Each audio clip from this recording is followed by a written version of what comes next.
ایک سوال یہ آیا ہے کہ خوابوں پر کس اعتبار سے یقین رکھنا چاہیے، کتنا یقین رکھنا چاہیے؟ کیا برے خواب یہ نقصان دہ ثابت ہو سکتے ہیں؟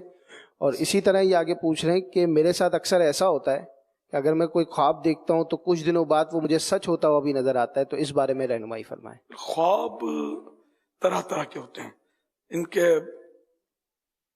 بعض اوقات یہ ہوتا ہے کہ جو دن میں کرتا ہے بندہ تو رات میں دیکھ لیتا ہے، یا جس بات کو دل پہ لے لیتا ہے، دماغ میں لے لیتا ہے، تو وہ بھی خواب میں نظر آتا ہے۔ اس طرح کا بھی ہوتا ہے، اور بعض خواب یعنی سچے بھی ہوتے ہیں، لیکن مسئلہ اس کا یہی ہے کہ خواب دلیل نہیں ہوتے، حجت یعنی دلیل فائنل، یعنی جو خواب ہے اس کو ہم یہ نہیں کہہ سکتے کہ یہ بالکل ایکوریٹ ہے، کیونکہ یہ تو نبیوں کے لیے کہ انبیاء کرام علیہ السلام کے خواب جو تھے نا وہ وحی ہوتے تھے، اور عام لوگوں کے خواب وحی نہیں ہے، تو دلیل نہیں ہے۔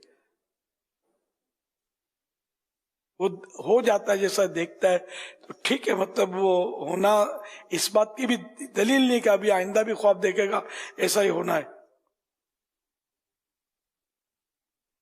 خواب میں بعض اوقات انسان ایسی چیزیں دیکھ لیتا ہے کہ جیسے اس کی جان کو خطرہ ہے، یا دشمن اس پر حملہ کر رہا ہے وغیرہ وغیرہ، اس طرح کی چیزیں دیکھتا ہے، تو اس کو مطلب یوں ہوتا ہے کہ میں کو صدقہ دے دوں، تو کیا ایسے موقع پر صدقہ دے دینا چاہیے؟ اگر صدقہ دے دینا چاہیے تو ایسے میں کون سا صدقہ زیادہ بہتر ہے؟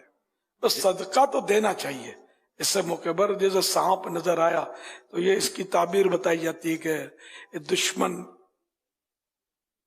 سے اس کو تعبیر کرتے ہیں۔ اور بھی چیزیں ہیں مطلب اس طرح کی جو نارمل ہیں کہ ان کی تعبیریں یوں بتائی جاتی ہیں۔ تو اب یہ کہ صدقے سے بلارد ہوتی ہے، اگر واقعی کوئی دشمن پیچھے ہے تو وہ انشاءاللہ ٹل جائے گا، اس کا دل بدل جائے گا، صدقہ دے دیا جائے۔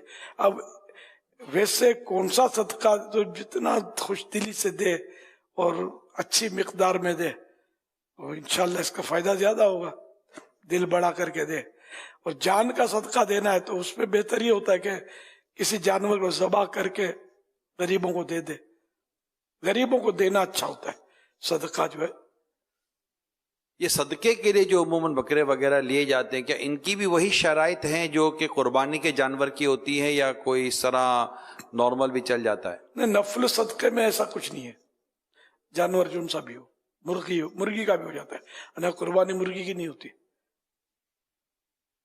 اب اس میں کالا بکرا تو ایک بال بھی سفید نہ ہو، تو مرغی تو کالی تو اس پہ سفید پر نہ ہو، یہ وابا جیوں کا ہوتا ہے۔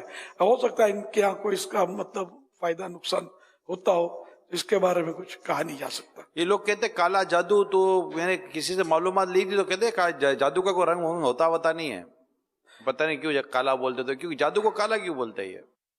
کالی رات بھی تو بولتے ہیں نا، ہاں،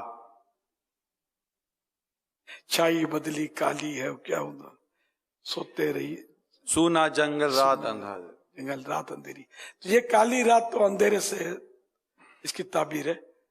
اسے کاڑو کہر، یہ اپنے میمنی میں بولتے ہیں، کاڑو کہر منے سخت ظلم،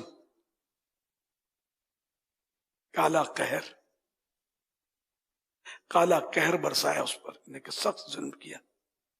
تو یوں مطلب یہ کہ کالا جادو تو جادو ذرا کہ نیلا پیلا تو ہوتا ہی نہیں، جادو نظر بھی نہیں آتا، تو یوں اس کو کالا بولتے ہیں بس، کالے کام کالے کرتوت بولتے ہیں، کالے کرتوت اس کے آڑے آئے۔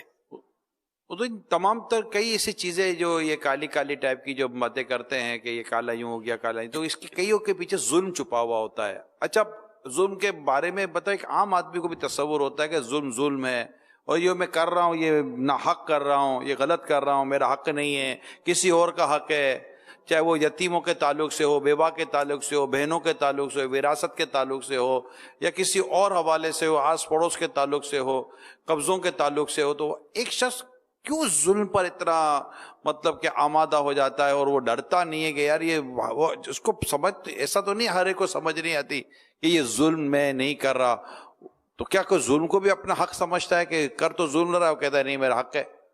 یہ اس کو مطلب لفظ ظلم سے تعبیر نہیں کرتے، عام طور پہ عوام جو ہے نا ظلم اس کو بولیں گے جس سے کسی کا ہاتھ پیر توڑ دیا، کسی جی کا قتل کر دیا تو یار ظلم کیا ہے، یا بے تحاشا اس کو مارا، وہ سمجھتے ہیں یہی ظلم ہے. حالانکہ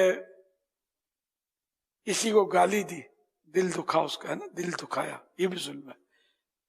غیبت کی، اس کو پتہ چل گیا تو یہ ظلم ہے. بلکہ مطلقاً گناہوں کو بھی ظلم کہا جاتا ہے. اذ ظلموا انفسهم، اپنی جانوں پر جب تم ظلم کر بیٹھو. اے محبوب، جو اپنی جانوں پر ظلم کریں اور اے محبوب تمہارے در پر حاضر ہوں اور اپنے گناہوں سے توبہ کریں اور اللہ سے معافی چاہیں تو اللہ کو توبہ قبول کرنے والا مہربان پائیں گے. یہ آیت مبارکہ مدینے کی حاضری کے تعلق سے روزہ رسول پر. تو یوں ظلم گناہ، لیکن عوام الناس ظلم وہ 2-3 باتوں کو غالباً کہتی ہے یہ ظلم ہے، میں نے کون سا ظلم کیا ہے. اب بعض ظلموں میں ایسی ہوتی ہے کہ لوگوں کی اختلافی ہوتی ہے، بعض ظلم سے لوگوں کی اختلافی نہیں ہوتی. جھوٹ، غیبت، گالی گلوچ، یہ سب ظلم کے زمرے میں ہی آئیں گے. صلو علی الحبیب صلی اللہ علیہ محمد.